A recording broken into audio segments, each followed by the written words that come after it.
The Spin-off Podcast Network. This is Kiwi is back for a brand new season with more inspiring kōrero from special guests including rugby player, father and role model TJ Perenara. My family bring me joy. Rugby brings me joy too, but it's not the same joy as my family brings me. And global dancer and choreographer Kirsten Dodgen. For some reason, people think I'm very intimidating. Listen to the new season of This is Kiwi, brought to you by the Spin-off Podcast Network in collaboration with KiwiBank. Available now wherever you get your podcasts. Hey everyone, it's me, Drew Opwalo, host of the Comment Section Show. Come join me and one of my iconic special guests every week on the show as we dive into the dreaded comment sections of our tagged videos and take down the most terrible men on the internet, period. Somehow, they won't go away no matter what I do, no matter how incredibly awful and mean I am to them, but I don't mind doing this work. In fact, if I'm being honest, I think it's God's work. So make sure y'all follow me on Spotify or wherever you get your podcasts for new episodes every Wednesday. Does this shirt look matronly? My fashion ask of you. Does your shirt look matronly? I tried to do a French tuck, but I'm worried I've got bosom problems. What's a French tuck? Is it just the slight tuck? A slight tuck. Oh my God. You know what a French tuck is, right? I had to infer. Yeah. I had to read between the lines on that one. But I think I picked it up. Anyway, all right. Does it look matronly? Yes, it does. Yes, that's what I wanted. You look beautiful, as Thank you, always. Jane. A beautiful matron.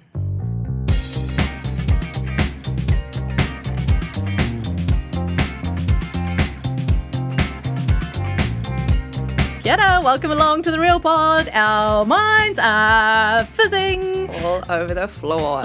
At dinner party. Whoa, crack open the prosciutto. Whatever she said, I don't know. Prosciutto. Prosciutto. What is Look, this one? who knows? But crack it open anyway. Be careful of the light fixtures. It's going to be a good old time on the pod today. This is What the a Real week. Pod. It's your reality recap podcast. I'm joined by Alex Casey. My name's Janie. I'm joined by Alex Casey. Hi, Jane. Hi. I'm just going to say, we've got a new setup today, and I feel like this is like a hard-hitting interview right now. Yeah, we're sitting like directly across from each other. I'm not used to it. I don't like, I mean, we'll get into it for Intimacy Week, but I have a real problem with eye contact. We are rusting it up Yeah, right you're now. doing We are a like rustle on me. not blinking. We have so much to cover, but the most important news. Well, let's play the real news stint because we've got some really real news.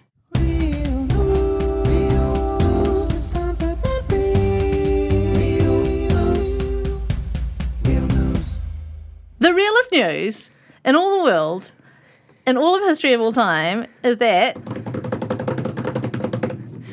I'm coming back, baby. Alex Casey is coming back to the spin-off officially. I'm so excited. I've been sitting on this lovely morsel, not literally, but I've been sitting on this lovely morsel for, like a week or something now, and it's been very hard not to share the news, but it's out there. It's very exciting. Welcome back. Thank you, Jane. I will be returning in a slightly new capacity as features editor. There was we throw around the word senior in there. I don't know if it made it or not, but with my new matronly blouse and sort of uni boob aesthetic, I think senior is what I would like. But yeah, I'll be returning, writing full time, working with the writers, and most importantly, back to the Real Pod in a full official capacity once Bachelor's finished. I feel like this is it's a real homecoming. It's homecoming. I've done a bit of an OE. I've learned some things about myself and the world. But yeah, time to come home. I feel like I'm going to cry. I'm not going to cry. Okay, you've also got some other news. Huge news on the corny front. I met a corny, and you'll love this, at a gig. Whoa.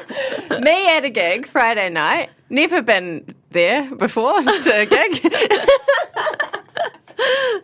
At Whammy Bar, would you believe it? Wow. Full noise. Auckland was out on Friday night. I 100% guarantee I won't even know the name of the band you were there to see. Well, there was a combo, and I can't tell you any of them either. But I had a nice time. But I was feeling a little, not in my usual element. And then I was standing next to this young woman who turned and looked at me, and I looked at her, and we did 1,000-year gaze, and I felt like I knew her. I felt like I'd known her all my life. And she grabbed me by the elbows and stared at me and went, I'm a corny. I'm a corny, and I'm so sorry. It's the true real pod And I corny was way. like, that's how you just, and I was like, no, I'm sorry. And then we just like kind of embraced and then got pulled apart by our respective parties because I think we were being a bit noisy and there was quite a it's like sort of somber solo male musician on stage and we were being very shrill. But it was a gorgeous moment and I just encourage you all to just open with I'm a corny and I'm sorry in everything that you do from now on. Did you catch the corny's name? It was Alice Sani. Oh, Famous corny, I yeah. thought. I was like, what's your name? I was like, oh my God, I know you. If I recognise the name, you're active. You're one of our active corny corns. And if you're listening to this and like, what the F are they talking about? The Corner is our Facebook page. It's a group. It's a private group, but access is quite easy. So head along if you want to discuss MAFS, That Gen Z, and also literally anything else. Anything. Food, drinks. Facebook.com/groups/Real Pod Corner is the place to go. In fact, there is a question which is like, just why you want in? Is that the question now? Is that the security question? That's a security question. So I'm judging you on your answers to that, and I think that this week especially it would be a good opportunity to use I'm a corny, I'm sorry. Have you turned anyone down recently? Only people that I recognise from reality shows that I know are in there to get some intel on themselves and then probably get stroppy with us. Okay, anyway, let's roll into reality check. I have 4 weeks to decide if I'm going to drop my entire life in. I am disgusted at how much you have copied my husband. Just fine. I don't even know you. Reality check. Right. Who should we start with? Do you have a preference? Oh my God. Should we get the nothings out of the way? Booker and no Brett? offence. No offence, Booker and Brett. No offence, Booker and Brett. Lovely people having a lovely time. They had a really super short commitment ceremony. She didn't even talk. I didn't even write anything down for the commitment ceremony. Stay. Stay, but Brett also did that cool, the cool right. S. What is that called? I don't know. I don't know how to do it. This is how uncool I was at school. No one even showed me how to do the cool S. You know the cool S? Oh yeah, 3 lines at the top, 3 lines at the bottom. Join the middle to the left and middle to the right, and all of that. Yeah. Ladies and Jonathan's gentlemen and all across corns, this is Jonathan. He's our engineer on the podcast. Doing a class on the cool S. Yeah. Can you tell? So, do you know what it's called? Just the cool S. The rad S. The cool S. The cool S. I mean, the fact you knew exactly what we were talking about, having not seen the show, I think cool S is fine. Also known as the Stussy S. Oh yes, And that's Wikipedia saying that. right. Superman Wow. S. Okay, all of the things. Intimacy week for Booker and Brett was a load of giggles, really. They had fun. And I enjoyed Booker's sort of character She's very, play. very character based. Yes. Oksana, I believe. The Russian, I am boss, you are maggot. Is that okay, by the way? Which part? Just the kind of the Russian dominatrix stereotype. Oh, God. Yeah, well, I mean, you didn't do it. I'm just reporting. They started off their first task was they got the box of goodies, and they were so into it, like hold them back. They dived into that box. There were instruction cards in there. There were Ferrero Rochers. There was a feather tickler, and they also had to do some finger sucking. I think that was on the instruction cards. That was the first card they pulled out, and, Yeah. and Booker sucked Brett's finger, and he made this like guttural sound. It was like, it's hot. And then she was like annoyed that he was like into it. It was quite funny. She said, "That makes my hymen reclose." Which is also a myth, you know. It's a myth about virginity. I think we should just think about hymens a bit more seriously because it's not what you think. It's no joke. It's not what you think. Hymens are no joke, and I'm just reporting. When she did her little B&D session with him, he was wearing paisley boxer shorts. I don't think they were satin, but they were paisley, and he just went down a slight notch for me. If they're not satin, what are they? Cotton? Cotton paisley? I thought that was a brief. Like, I don't understand men. I don't understand men. Things. I don't understand men, full stop. Right, I see. Another part of the intimacy is a 10-minute makeout session. Everything from the waist up was totally up for grabs, literally, but no touching or grinding specifically, Alessandra instructed, from the waist down. Booker cannot do intimacy without a character.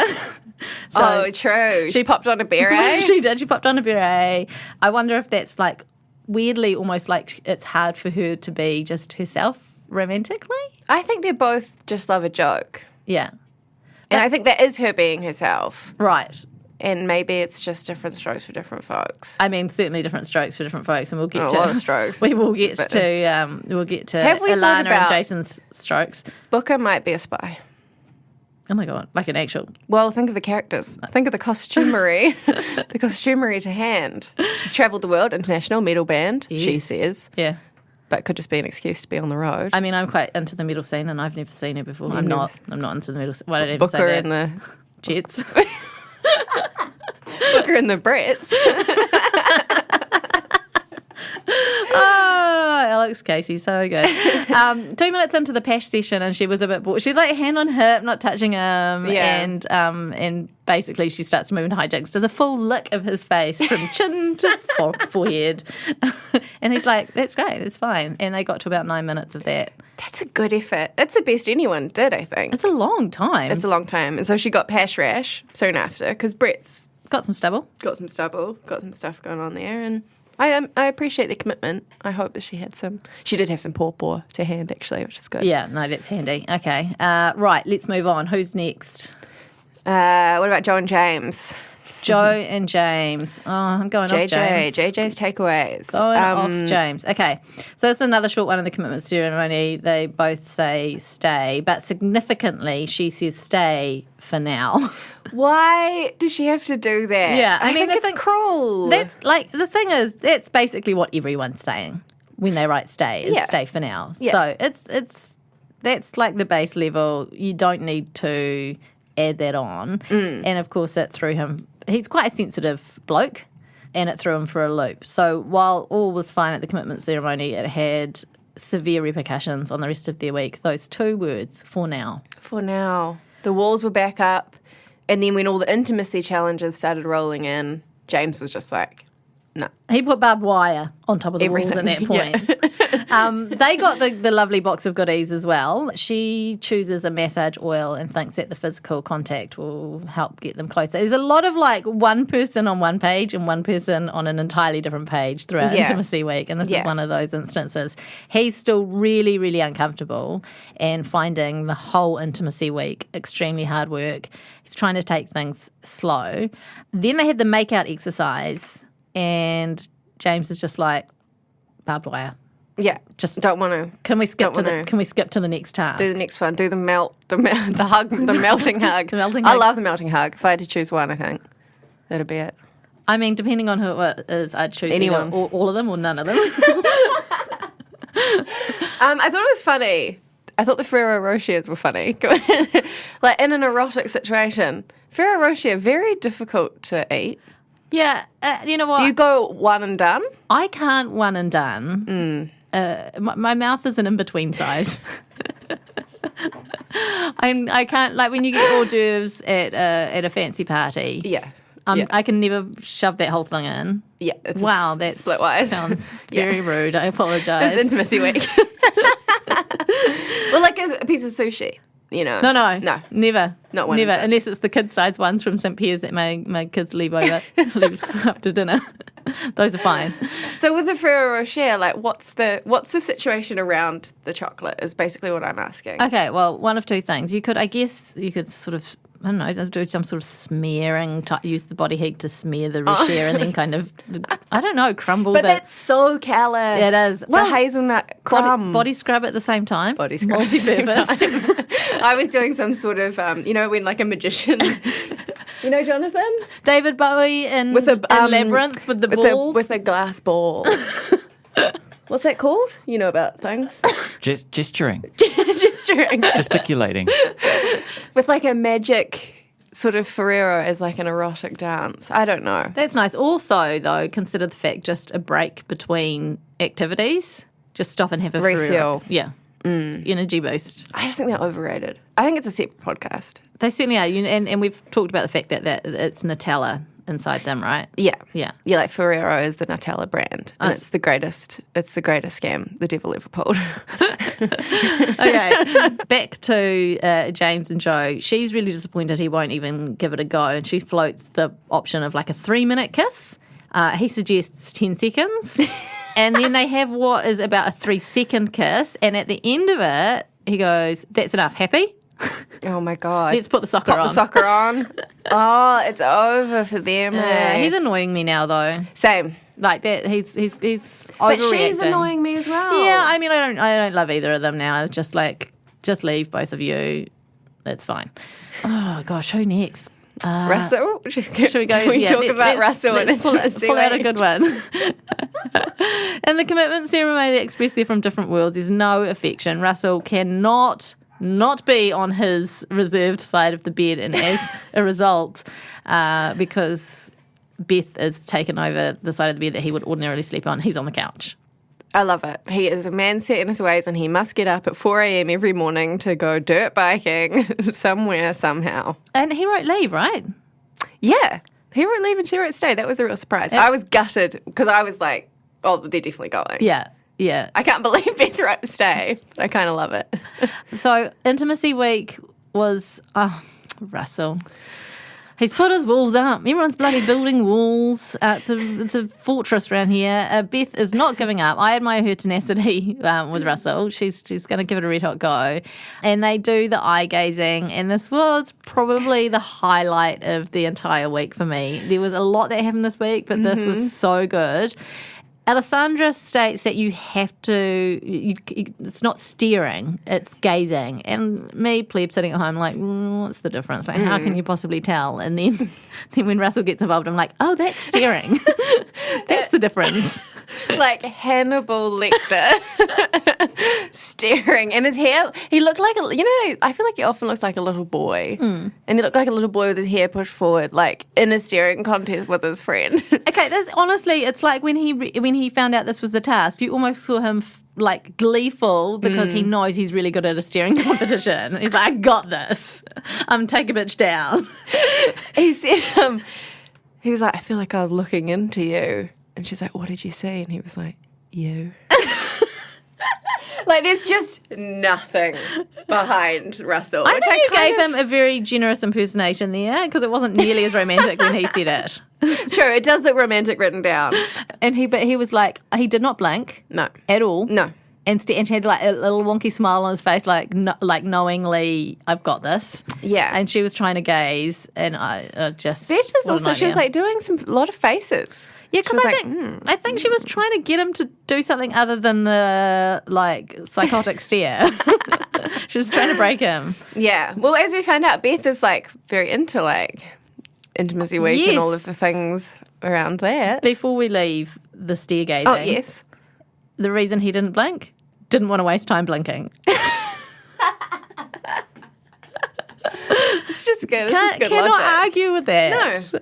They have an uninterrupted listening exercise, which is where we find out Beth is kinky as all hell. She is open to things. Tantra, toys, porn, threesomes. Yep. And Russell's face. I've got Russell's face is, and then I didn't finish the sentence because I didn't know what to say. Just completely blank again. I feel like he's like... he's hearing words he's never heard before. Yeah. Well, we have evidence of that. But he says, I guess with me, I'm kind of just into the pedestrian stuff, just me and the chick. Don't know much about the toy side. Yeah, I'm useless with knots, so I guess ropes are out of the question. Sex with me is like going to the supermarket, not the organic one where I don't know what anything is. It's like, yeah, this is what I want. This is what I want today. This is what I'm getting today. Life's good. You can go low and slow. Like a brisket. I mean... Like a brisket. Oh, who doesn't want lovely brisket sex? Pedestrian sort of brisket sex at your favourite supermarket. And she's like, oh, that's vanilla sex. And he's like, you're into mantra. Yeah, so you're into, was it mantra? Mantra tantra. Oh, have two people ever been less compatible? But at least to sex things up a bit, Russell decided to wear his toe socks. Not just toe socks.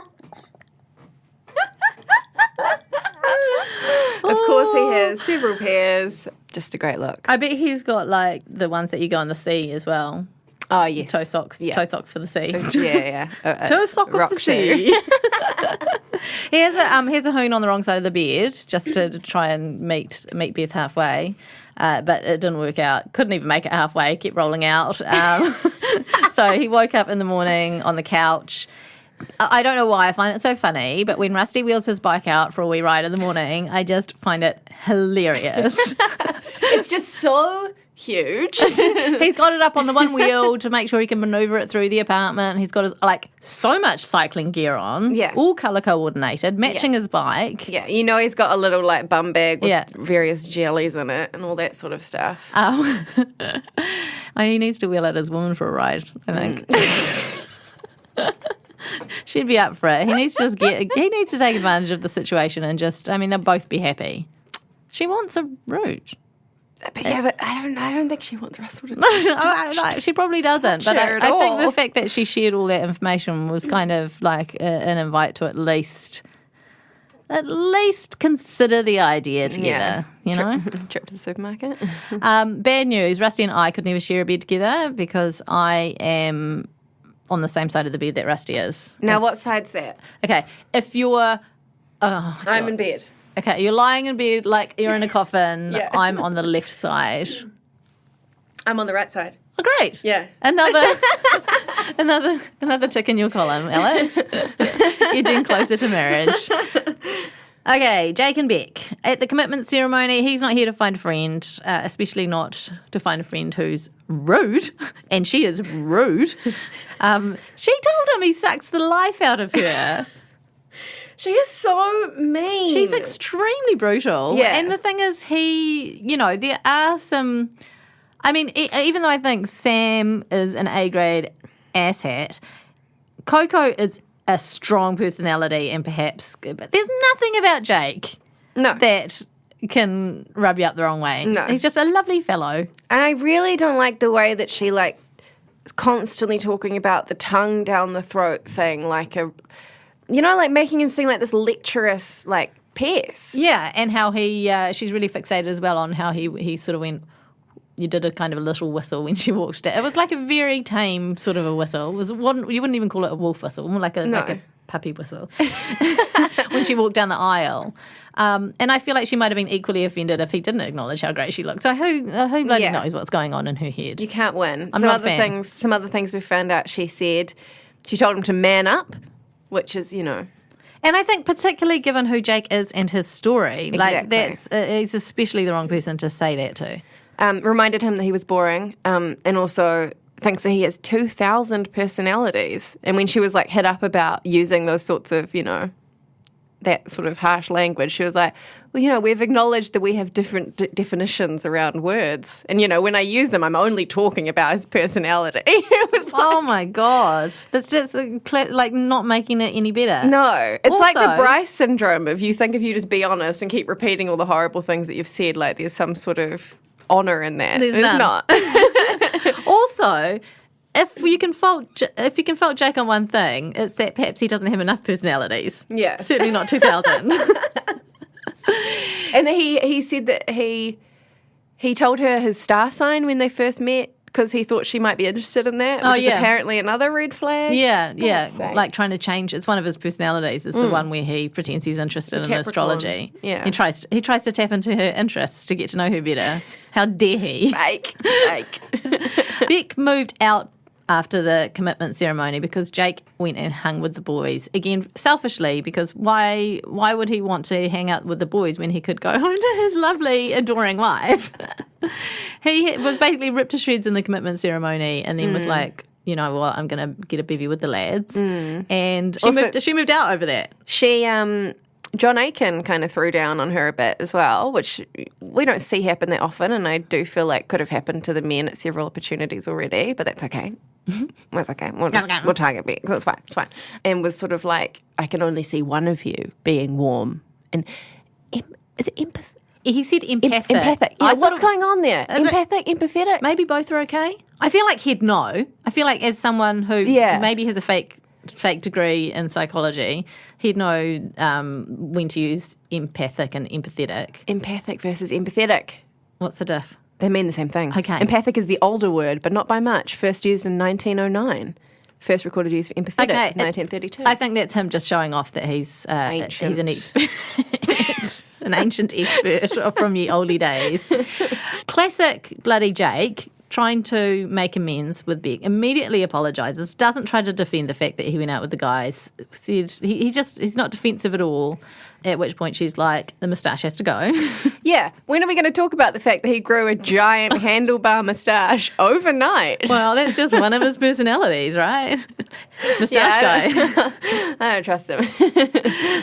They kind of end up on good terms, but they're in separate apartments. They do some eye gazing, and what happened there? Was it fine? It was I quite can't intimate. remember. I think that it seemed to have been quite successful. Jake said it was the most intimate thing he's ever done Yes. with a person, which is pretty full on. I mean, I think there's a difference between like sex intimacy and kind of romantic Eye intimacy.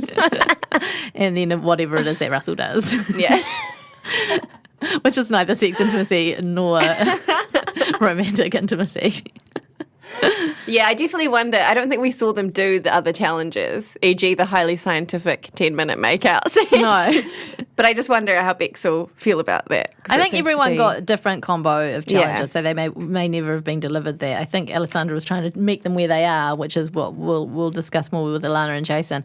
But at the end of the eye gazing, she does ask about sleeping arrangements, implying that perhaps she's open to Jake, rather, not Jason. I mean, who knows? Everyone wants to go with Jason at the moment. Implying that she does want Jake to perhaps join her back in her bed, in the marital bed. And he said he misses her. She seems pleased that he's missed her, and she moves back in. Oh, they have the laughing challenge as well. Loved that. Okay.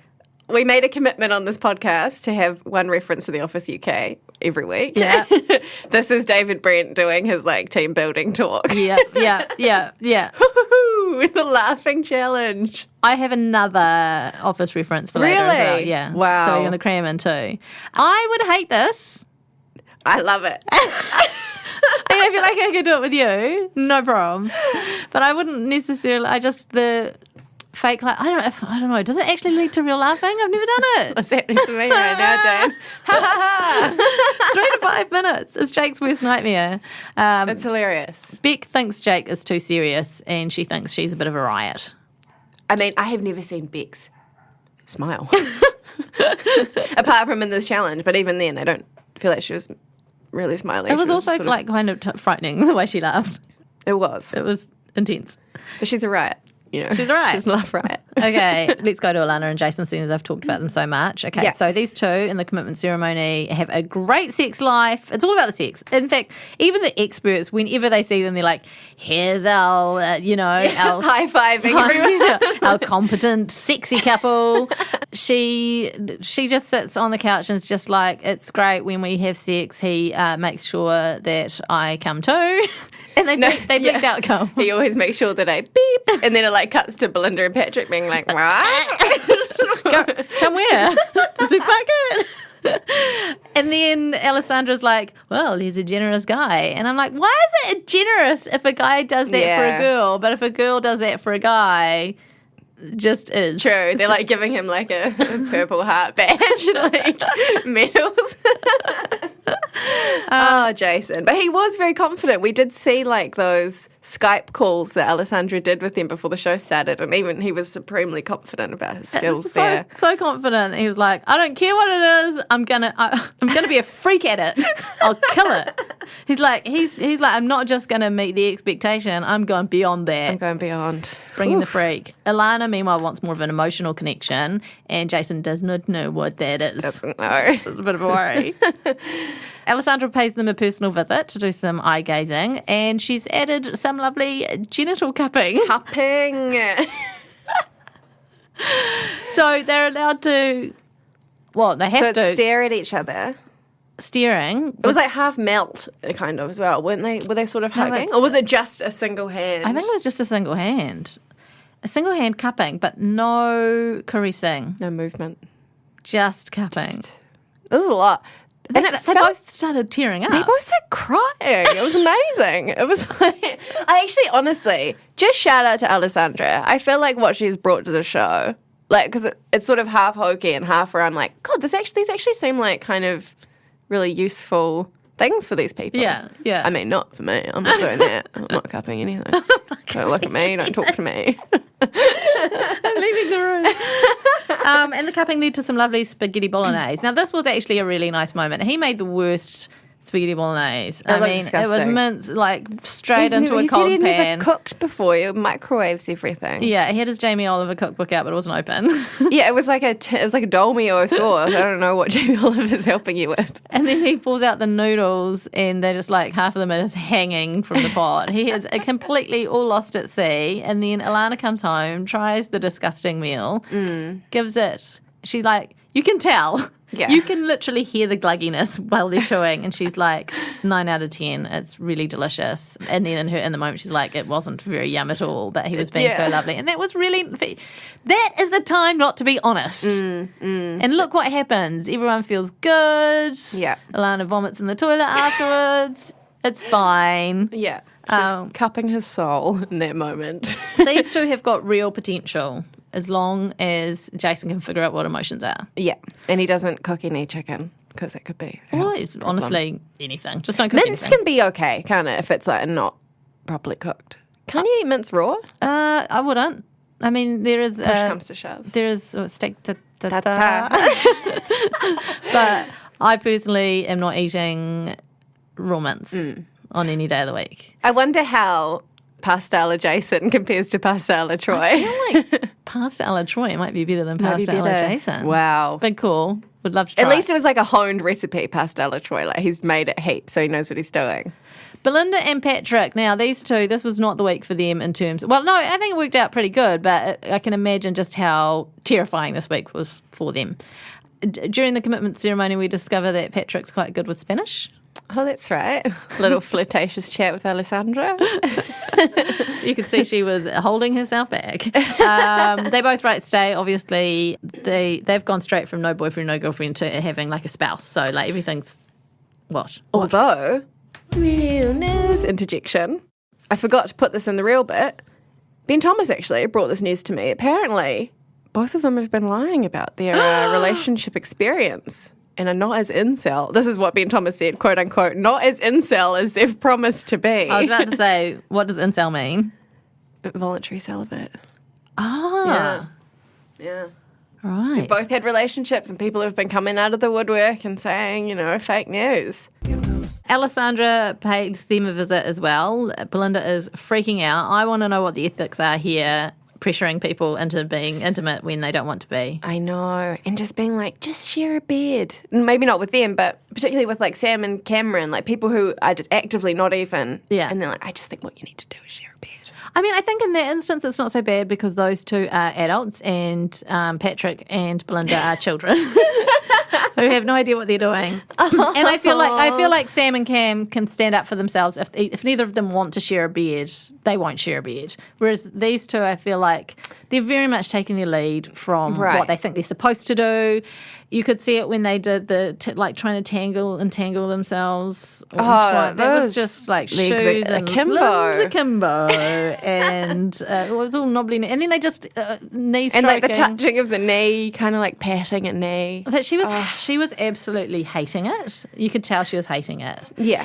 And it is that thing of like when you're put in a situation, when like the cameras are on and everyone's telling you this is what you have to do. It can be very, very hard, I would imagine, to be like, I don't want to do this. If you're kind of a submissive personality or someone who thinks that like she feels like perhaps she's ignorant to all these things and this is what you're supposed to do. I just don't really feel like they were clearly given an option. Like, you don't have to do this if you're not comfortable. Unless that was something that was done off camera. Who knows? I'd like to think so. They also did melting hugs and gazing.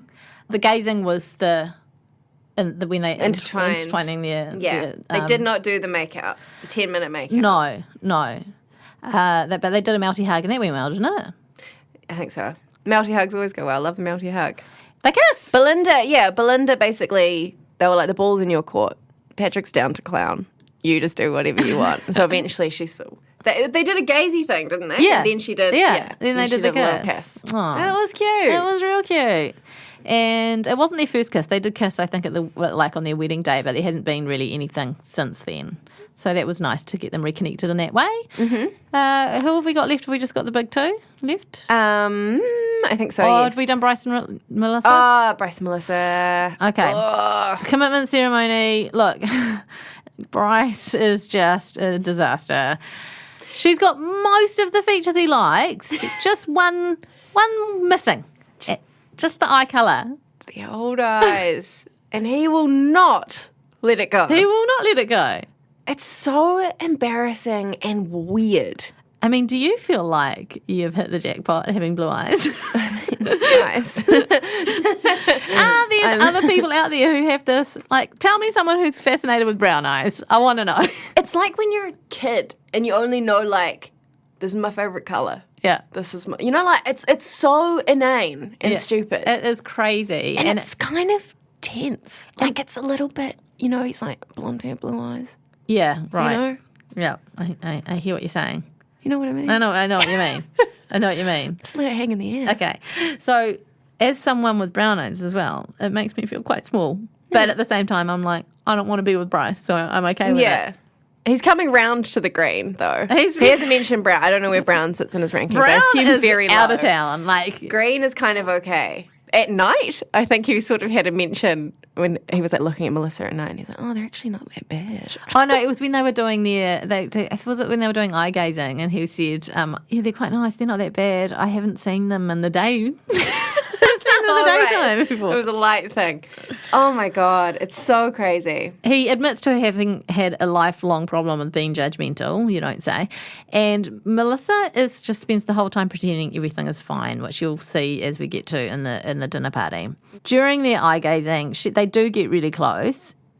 He can't help but kiss her, which I thought was cute. And then she says it's the closest she's ever felt to him, but then he brings out your eyes aren't that bad after all. Like, there are better ways to say it. Again, if that's what's in your mind, instead of saying not that bad after all, or she's not ugly, You're not ugly. at least you're not ugly, say something like, wow, your eyes are actually beautiful. Yeah, I was such a dick for all these. And then he says, he nearly got there. He said, you actually have quite nice eyes. And he didn't just leave it there. He added, regardless of the colour. And she said, they're not a deal breaker, are they? And he says, I don't think so. It's so crazy. Also, green eyes are rare. Green eyes are like you should. Yes. It's a celebration. It really is. If you're all about, I tell people that I've got brown green eyes. Yeah. I have brown eyes. Next day, Melissa wakes up. Bryce leaves abruptly, without explanation. Oh, this pathetic man. He's away for hours. He says he went for a walk, and she asks why, and he admits that he had said to her that morning, okay, I'm Bryce. Yeah. You're Melissa, okay? Yeah, okay. What are you wearing today? Clothes. Fuck you, I'm out of here. Fuck you. Why are you being a smart ass? Just the fragility of Bryce. Yeah. Unbelievable. He was To also storm out for hours because she just made a not even funny, real hack, sarcastic comment. Do you think it was him asking her what she was wearing was his way of like, he was being vulnerable? Like, I'm asking you a question. Yeah. And you came back with a smart-ass comment. Yeah. Because he was really, really sensitive to Sam on the Bucks night. They went back, they did a flashback to the Bucks night when Bryce was the first guy there. Sam walks in and said, oh, you're a bit nervous. And basically, from that moment onwards, Bryce was like, you're cut, mate. I am gunning for you. What a horrible thing to say to someone. Took such offence to the most innocuous comment. Yeah. And like when they played it back, for the things that we've heard Sam say about people, that is just nothing. Like it was literally just, I think, Sam being vulnerable as well. You know, trying to be like, hey, bro, like, hope you're okay. It was actually big for Sam. Anyway, Melissa stands up for herself on this one. She's mad. She confronts him. She says when he shuts down, it hurts her. He's like, well, that's just how I process things. Are you questioning me as a person? She's like, I have let a lot of things slide, but I am shaking over this. He reckons the smartass comment was triggering. He's not Then he does have a real vulnerable moment, okay? And I say it's a real vulnerable moment because I saw actual tears, unlike Mike Gunner, who could not cry. Crocodile tears. Actual tears. He said her comment was triggering. I think he perhaps has had smart-ass GFs in the past, who knows? He's not proud of his behaviour. He sees other people being defensive when they hear things they don't want to hear, and he thinks it's yuck, and then he looks at himself and is like, why do I do that? I don't want to be like that. So it's going to take some work. I felt for him for a split second. Yeah, he did seem genuinely He stressed. But then at the dinner party went absolutely off the charts. He apologises, tells her it's not her fault. They have a tender hug. It seems legit. I'm confused. And then they have a lovely massage and things are looking up. Was she wearing clothes, like, during this time? She wasn't lying about... What? Like, when she said, I'm wearing clothes today. Oh, she yeah. did. She came through on her promise. Yeah, There she was wasn't. But she did. I noticed that, like, she took her bra off in front of the cameras for the Yeah, massage. that's intimate when that happens. Yeah. Do you do that on a beach? Sometimes. Do you? Only, like, if I'm laying face down, I'll just, and I'll move, like, arms rigidly at my side. You got to keep them And there then no side boob peeking out. in case there's an emergency and you need to buckle up and go. If I'm on my own, I might do a little topless sunbathe. On a beach? No! Okay. No! In a fortress with 14-foot high walls. Sunbathing and not in a- another soul for 16 miles radius. Definitely not. Oh, dear. Gosh. Got the two biggies. We've got the two biggies. Okay. Commitment ceremony, Cam and Samantha. Samantha says leave, Cam says stay. He's going to move back in. He's saying all the right things. He's going to stick to his morals. He's not going to look elsewhere because you'll remember that we left last week with him and Coco having the beginning of some flirtations. Walks back into the apartment, says as he walks through the door, first thing he says to Sam is, oh, you have to clean. Oh, rude. She did, though. I mean, I did it's a real shame that Samantha's kind of been framed as like the outsider on this main storyline of Cam and Coco, sorry. Because she's great. Like, she has these really funny little moments, and I feel like we've only seen a tiny bit of her, and she was meant to be a lot more. But when she was like, God, I got to clean the fake tan off the toilet, and like so the sheets were like brown. Yeah, she's like, I'll give him the least fake tanned pillowcase. I like she's her. really excited about Intimacy Week. She does a little sing and dance while she's putting the milk away because she's so excited about it. Meanwhile, Cam is like shitting bricks or carrots. Alessandra visits these guys as well and says that one secret ingredient to both love and sex is laughter. And so she makes them do the laugh thing. Can't remember how they went with that, to be honest. No. Makes them do the melty hug, heart to heart, belly to belly. And Cam's just checked out. Like, he's going through the motions. He's checked out. And this is one of those ones where they're on different pages because Sam's like, this is great. This is working. I feel like we're getting closer after our hiccups. Yeah. And meanwhile, Cam's just like, I'm just doing the thing. Yeah. And I'm thinking about Coco constantly. Yeah. They're back in bed together. I did not need to see Cam and his jocks, just for the record. Yet here we are. In the morning, Sam is like, I'm ready for a good day. But she didn't look like that. She looked like I look like in the morning, which is this. Oh, you can't see it, but it's like this. I'm ready for a good day. They talk about farm life and kids, and Sam's feeling hopeful that they both have the same kind of future goals, but Cam wants the same things, just not with Samantha. He wants to bring a Pilates studio to the country. Yeah.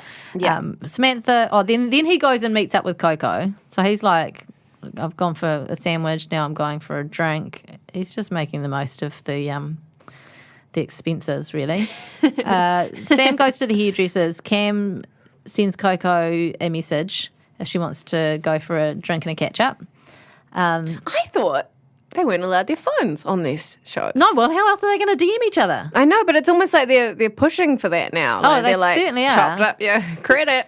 Yeah, because you saw at one point you saw Patrick like scrolling through the Daily Mail and being like, women who are with ugly partners are happier. Oh, yeah, that's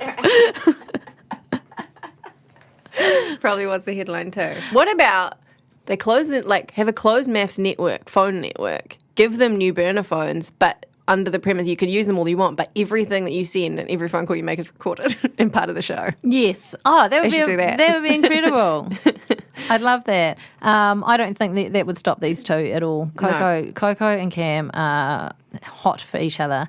They do a lot of talking about not wanting to step on anyone's toes or all that kind of thing, but they still can't help but hang out. It's palpable when she's like, "Don't look at me like that, Cameron," and he's like smiling. At that moment, I was like, totally. And so then what unfolded at the dinner party was, I can see why Coco was so destroyed by what took place at the dinner party. Sam and Coco didn't have any intimacy week stuff, by the way. No. They didn't do a single thing. She touches his hand. He wants to kiss her, but he doesn't because he's got Samantha in his mind. It doesn't sit well with him to go behind people's backs to catch up, and Coco's like, you're preaching to the choir, mate. So they're both in this kind of moral bind. She has a cry, they have a hug, and they're basically like, what do we do next? And there's kind of this implied thing between them that they're going to have to do something in order for them to be together, right? Mm-hmm. So I don't think they said that explicitly, but it was kind of there. Like, this is something that's real, it's special, I'd rather be with you, we're going to have to do something about this, and neither of us want to be doing the dirty on our partners. Yeah. Well, particularly Sam. They're both called Sam, particularly against Samantha. And also they probably don't want to include anything about them actually leaving the show to pursue a real relationship, because that's no, it's got to be for the it's not good for the Instagram. Coco and Sam had to work out together. She actually wrote leave at the commitment ceremony, and he wrote stay, which is wild. Crazy. Bryce had Sam up at the dinner party and said he sounded like a dickhead because he was saying that Coco's one-liners would make anyone cringe, that she's so full on. She's all the other things that he said. But Jane, he's just attacking your personality. He's just being honest. I don't know what your problem is. He's not just attacking her personality, because he's also, he doesn't love her hot dog body either. Flat chest and whatnot. Just not his type. Anyway, he walks out after Bryce has a go at him. Intimacy week is not very intimate for these two. As you say, they have a little fitness session. Things are kind of going well with them in as much as they can. They're being amicable and civil. Coco obviously got a lot of head time with whoa. I mean, she's thinking a lot in her head about Cam. Yeah, I feel like that was the main. It was just in all the interviews, she's like, this is fun because I'm thinking about someone else. Yeah. You never know what's going to happen. You never know what's around the corner. She knows what's around the corner, though, because she does a tarot reading for herself. Yes. What card did she get? The Happily Ever After Universe card. Yeah, she believes in signs from the universe and angels and angel numbers and all of that stuff. And she revealed that tarot made her come on the experiment. And so why would she not consult the cards to see where it's all going to go? Mm-hmm. She drops one, which for some people is like a huge sign. Whatever's on that card is incredibly significant. And it was the 10 of Cups. Cupping genitals. It's surprising it's actually not about cupping genitals. It represents happily ever after somehow. And she believes it's a sign that her and Cam are meant to be together. Which takes us... I believe it. to the dinner party. Oh... Together with KiwiBank, the Spin-Off Podcast Network is proud to announce When the Facts Change with Bernard Hickey, your essential weekly guide to the intersection of economics, business and politics in Aotearoa. Hello, I'm Bernard Hickey. I'm a little bit obsessive about how the economy and interest rates and politics and business works. And I love talking about it, and we're going to start a weekly podcast on the Spin-Off, brought to you in association with KiwiBank, called When the Facts Change. New Zealand faces some huge changes in the next decade or two around how to deal with climate change and how to deal with housing affordability and how to make our economy more productive and dealing with technology change. And those are the things we're going to be talking about on When the Facts Change, a weekly podcast with the Spin-Off, brought to you in association with KiwiBank. Coming soon to the Spin-Off Podcast Network together with KiwiBank, new episodes of When the Facts Change with Bernard Hickey will be released each Friday. Subscribe now at your favourite podcast provider to make sure you don't miss an episode. And then on to the dinner party, which we cannot get into without first talking about Coco's outfit. Coco's dress, as Sam called it. This was a skin-tight, sort of bejeweled black bodysuit. This is how she described it in Coco's own amazing words. Skin-tight, see-through, cheeks popping, titties dropping, head-to-toe rhinestone bodysuit. Coco's back, baby, and she's shining. And she's right. She is glowing. She looks incredible. Literally one person can pull off that outfit, and it's Coco in the whole entire universe. Can you imagine trying to put that on? Can you imagine trying to go to the toilet once you've got it on? True. Like Maybe it's got domes. I don't know. I don't know. I feel like it's very, very prone to pulling to like ladders. Yep. If you get yourself caught on someone's zipper as you're going in for a hug, like it's all over. The whole outfit's falling apart. And so she had sort of a G-string. It was like a G-string bodysuit thing. Oh, the whole thing was connected under. So Yeah, and then you see the whole ass. Was there. Everyone was staring at it all night. And you know, and she's like walking past the dudes. They sit on the couch, and she's like doing around, walking past the couch. Her bottom, lovely bottom, is at eye level. Look, you couldn't fault if my husband was sat there looking. I would be like, fair enough. In fact, I would be looking too. Yeah. So we'll just pull up a chair and do the gaze. And she loves it.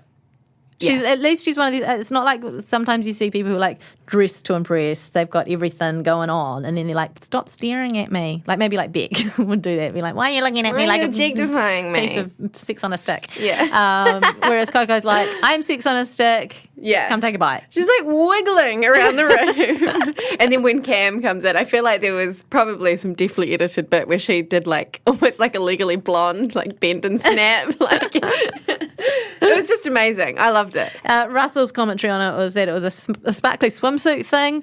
I don't have the pins to pull that off.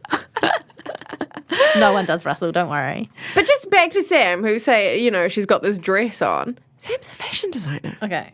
Sam is not a fashion designer. Do you think Sam does like drop shipping for like track pants? Yeah, on AliExpress. He's on AliExpress. he's bringing in track pants and quilted jackets.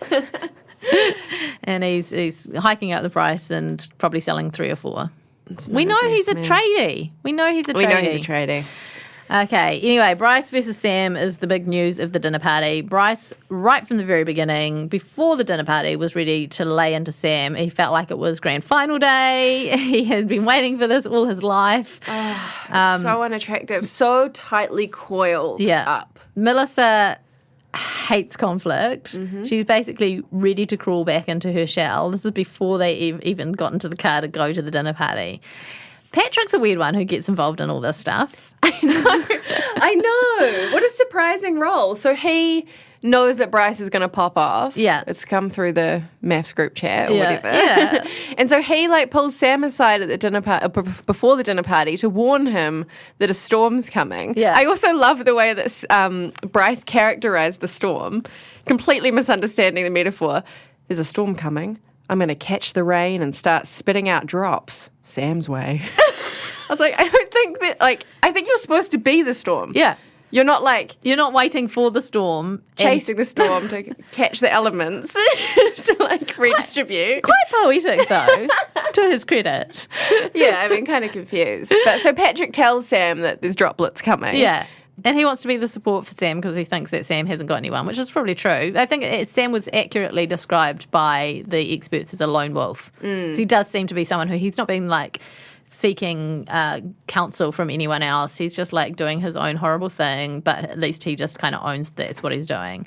Meanwhile, Rusty can cook a steak well done that you could cut with the handle of a spoon. Now, the significant wording in here is a well-done steak that you could do that with. Because well-done steaks are typically, well-done steak's not your preferred steak because it's tough. It's a bit chewy.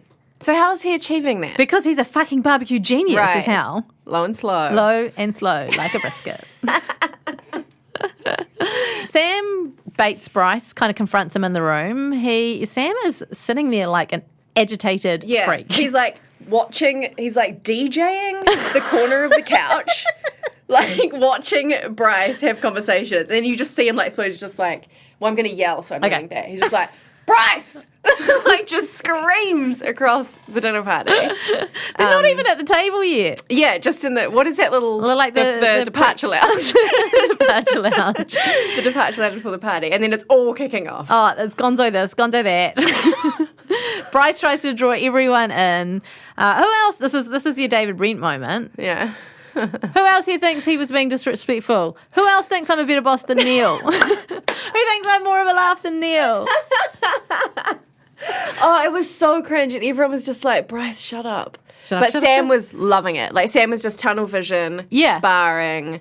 They both just think they're so cool. There were And- two very different emotions going on in the room. Like for Sam, it was like sport. Yeah. And he was definitely agitated. But for Bryce, he was like, it's like he couldn't help it. Like he could not contain himself. He was a volcano rumbling away. And I think there's, oh my God, did you hear my stomach? No, I thought that was me. Just as I said, like a volcano rumbling away, my stomach was like, I want in. I thought it was my throat. If you didn't pick that up, if you didn't hear that, by the way, my stomach just made a very big rumble. Anyway, Melissa's very embarrassed throughout this whole thing. And Cam comes to Bryce's defence. Which is huge. Which is because huge. they are, as we know, Sam and Cameron have sort of a distant friendship on the outside world. Well, sort of, but also Cam wants his lady. So, you know. And then Sam's like, I wouldn't if I were you, Cam. I got some dirt on you. And I'm like, ooh, it's all going to come out. I feel like Sam spent the afternoon just frantically writing on some sort of ancient scroll a list of insults and things that he could dig up if needed.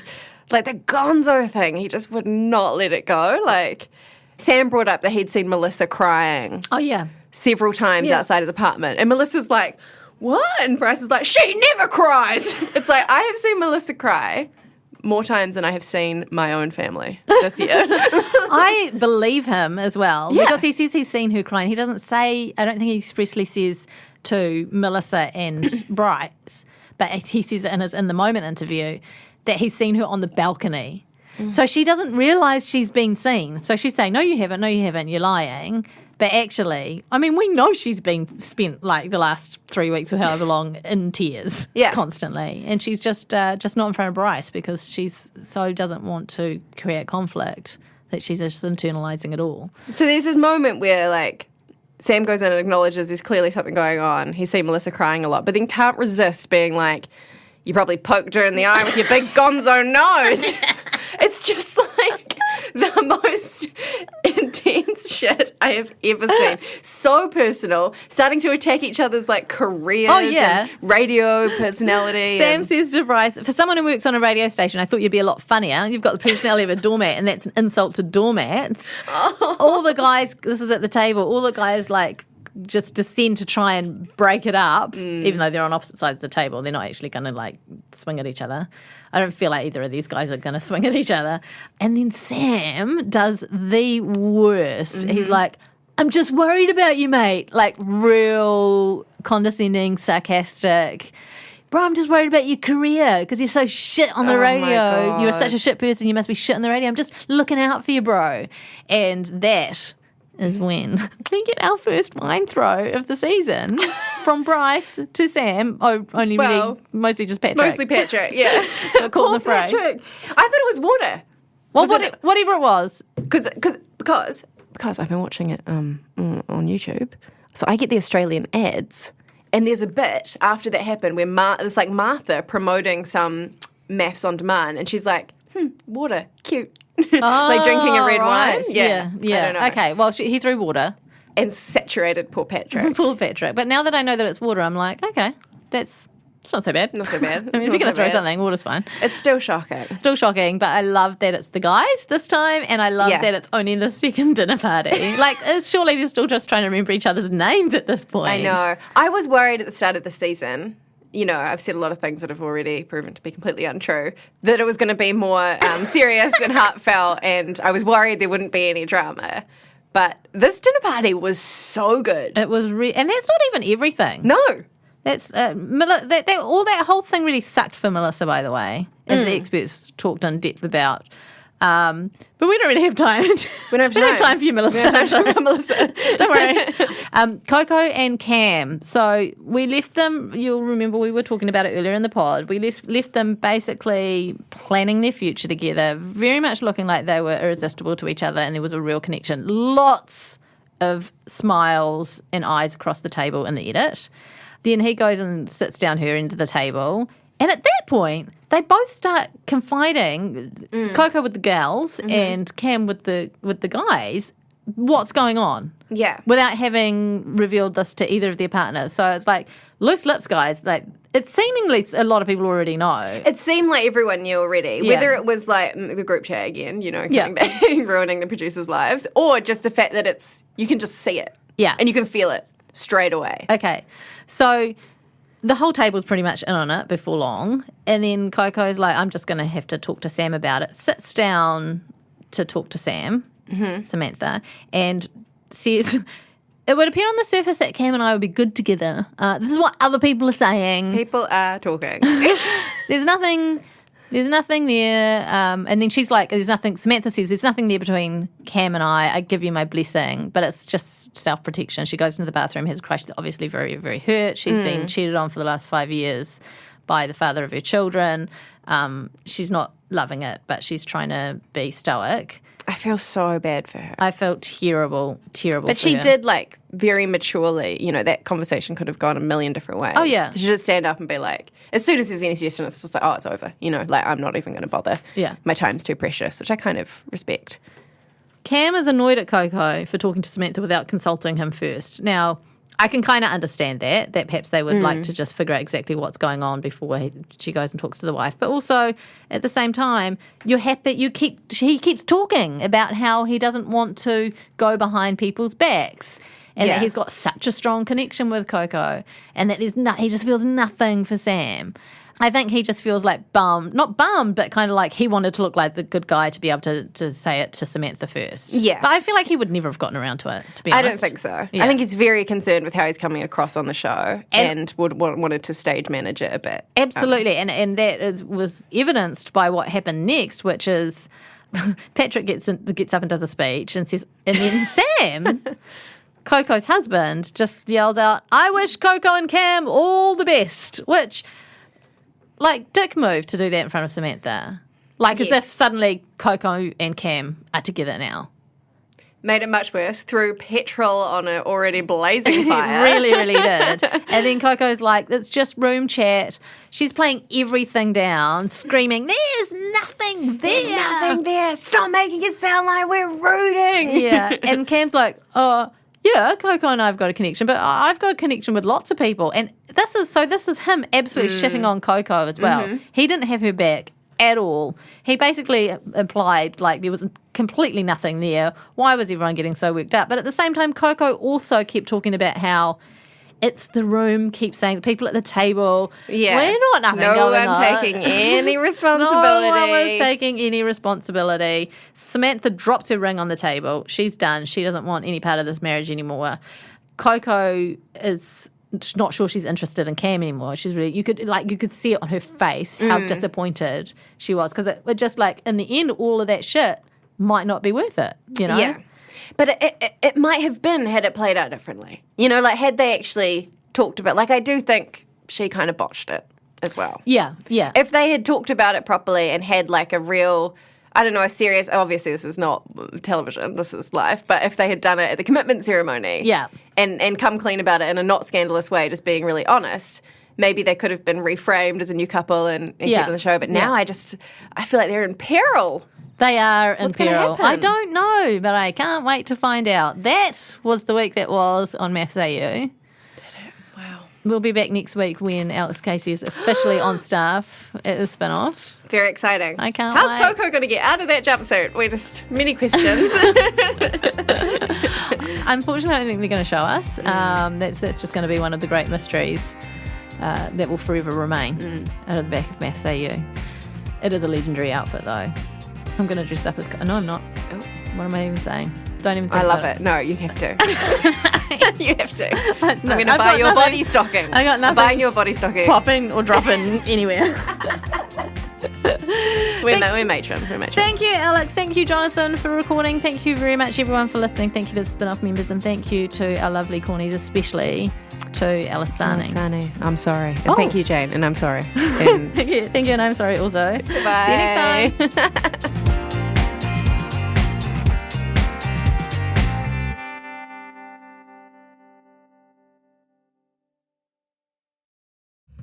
Kia ora, this is Toby Manhire, here to urge you to tune in to Gone by Lunchtime, a podcast with me, Annabelle Lee Mather and Ben Thomas, tackling the world of New Zealand politics, from policy to polling, from scandal to psychodrama. Listen to Gone by Lunchtime, brought to you by the Spin-Off Podcast Network, wherever good pods are sold. Do you find it hard staying optimistic with all the financial news in the media? I'm Bernard Hickey, and on my podcast, When the Facts Change, I'm here to help you navigate the ever-changing landscape of economics in Aotearoa. So join the conversation every Friday on When the Facts Change, brought to you by the Spin-Off Podcast Network in partnership with KiwiBet. The Spin-Off Podcast Network.